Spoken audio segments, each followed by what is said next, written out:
Today we're up at Joe Wright Creek performing our annual grayling spawn operation. It consists every year of coming up to Joe Wright Reservoir and Joe Wright Creek. When the grayling pile out of the reservoir up the creek, we catch them using backpack electrofishing units, sort them into males and females, and then spawn them here on the side of the creek. Grayling have not a really long history in Colorado, but a pretty interesting one. They were brought in from Montana, so Arctic grayling are not native to Colorado anywhere. We brought them in from Montana. They were stocked in the 80s in Zimmerman Lake, which is right up the hill there behind me. Zimmerman Creek feeds Joe Wright Reservoir, and grayling got out of Zimmerman Lake and filtered down the creek to Joe Wright Reservoir, where over the course of about 6 years they really exploded in population number. They became the dominant fish in Joe Wright Reservoir, and now our brood stock, and we've been spawning them now for, gosh, around 25 years out of Joe Wright Reservoir. This year, 2021, we've assembled a sizable crew. There's probably around 20 of us up here today to pull off the operation. It consists of the electrofishing and the gathering of the fish, the sorting of the fish, and then once we have all the fish sorted, we spawn them on the side of the creek here, and it's all hands on deck. It's one of my funnest days of the year. It's just a cool operation. They're really pretty fish, and it's really awesome to be able to perpetuate this resource for Colorado anglers.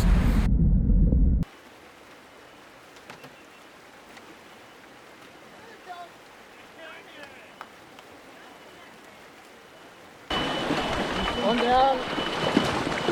One's right here. Down.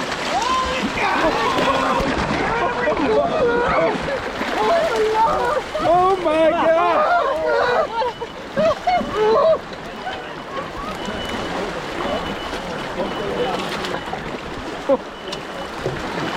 Coming down! Coming down! Nice! That's good footage. Nice, Masha! Oh my God! Hand grab. Alright, we gotta run this bucket. I'll help you. Hopefully. Hopefully I'll help you. Bucket.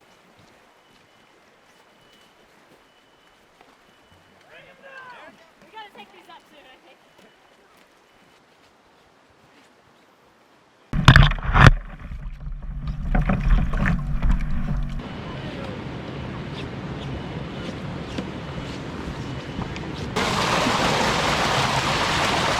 Male. Male. Female. Male. So the 2021 grayling request statewide is 140,000 eggs. So we've been averaging around 1,000 eggs per female in the past few years. So that's 140 females we need to spawn today. 100,000 of those eggs will go to the Glenwood Springs hatchery, and 40,000 will go to Salida. The grayling we spawn today will be stocked out as 1 to 2 inch fish in September. They'll go to a handful of lakes, I think around 8 or 10 for 2021. The growth rates depend on where they're stocked. We actually do not stock a single grayling in Joe Wright Reservoir, so this entire population, our brood stock, is maintained through natural reproduction in the creeks right here, which is pretty awesome. Typical growth rates in Joe Wright, it will take around 3 to 4 years for these fish to get of spawning size, and we're taking length data by sex, so we're looking at males, getting length on males, and then getting length on females, and what that allows us to look at is just kind of length distribution by sex. And then we also usually sample Joe Wright Reservoir proper itself with gill nets in the fall, in September. In between this sampling event and that sampling event in September, we're able to look at that data in terms of catch per unit effort in the gill nets and overall size structure and say, okay, numbers are up or numbers are down. And then using the length data, we can also say, okay, we have a really strong year class from the 2018 fish.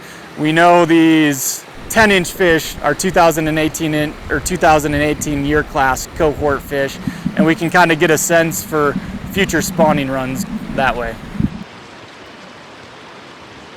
So angling for grayling, it's really a unique fish in Colorado. You know, they're in probably maybe around 20 water bodies around the state. They're just a really pretty fish. You know, they can get up to like 16 inches. Typical grayling and Joe Wright reservoirs, probably between 12 and 14 inches. Yeah, Joe Wright Reservoir as a brood stock is in great condition. There's actually more grayling out there than we really would like, to be honest. We, a number of years ago, probably around a decade ago, started stocking some predator fish in the reservoir, tiger muskie and tiger trout, in relatively low numbers. But the ultimate goal with that was to thin out grayling numbers. So our size structure, our average size had decreased to the point we felt the population was stunted. So the reservoir has a finite amount of resources. You get a lot of fish in there and there's fewer resources to go around, so your average size is smaller. If you have fewer fish in the reservoir, there's more resources per fish and you can generally grow a larger individual. And with our brood lake, we would prefer to have a mix of many year classes of fish, but some larger individuals and bigger adults to carry more eggs per female.